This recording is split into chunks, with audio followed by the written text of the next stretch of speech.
Well, thanks for joining me today, looking at Isaiah chapter 40, verse 5.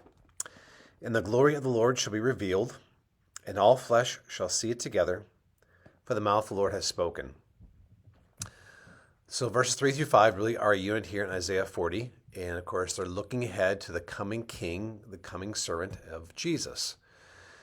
As I mentioned in the last video, verse 3 here of Isaiah 40 is mentioned all four Gospels. But Luke actually refers to and quotes verse 4 and verse 5. Now, specifically, we want to just think about Luke chapter 3, verse 6 today, because Luke has there, and all flesh shall see the salvation of God. Here it just says, all flesh shall see it. So Luke, using the Septuagint version of the Old Testament, has salvation there, and so he used the word salvation for the word it.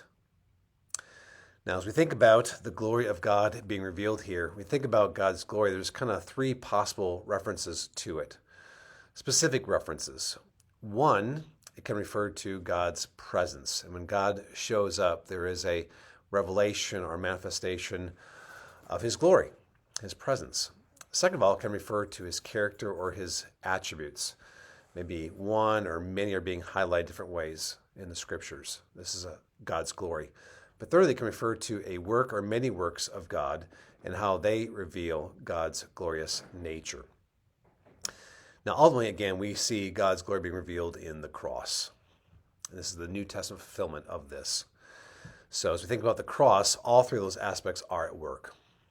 In an amazing way, this torturous instrument that humanity devised, God's glorious presence was actively revealed there as Jesus suffered on the cross. But also God's glorious character. All different kinds of attributes of God's mercy, his justice, his patience, his grace, his power, all these things are at work. But also God's glorious work that produced the salvation in the substitution of Jesus for sinners. Now, interesting here, it says, all flesh shall see it together. How is that going to happen? Well, in chapter 52, verse 10, we read, the Lord has bared his holy arm before the eyes of all the nations, and all the ends of the earth shall see the salvation of our God. Now, interestingly enough, here in the context, a few verses earlier, verse 7, which is quoted in the book of Romans, it says, how beautiful upon the mountains are the feet of him who brings good news, who publishes peace, who brings good news of happiness. So two times we have this phrase, good news. And is this word gospel here that's being used? The good news is the gospel.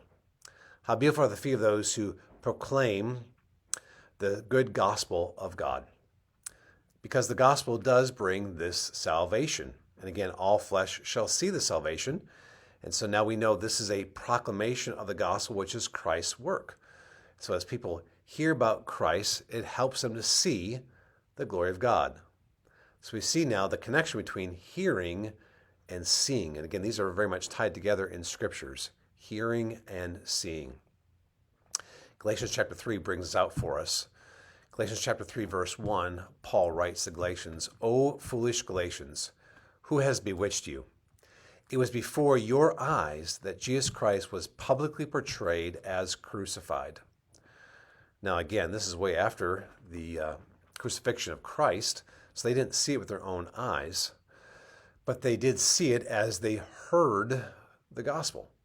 As Christ proclaimed the good news of Christ's work on the cross for sinners, they were actually to see this, not literally, but in their minds as they heard these words.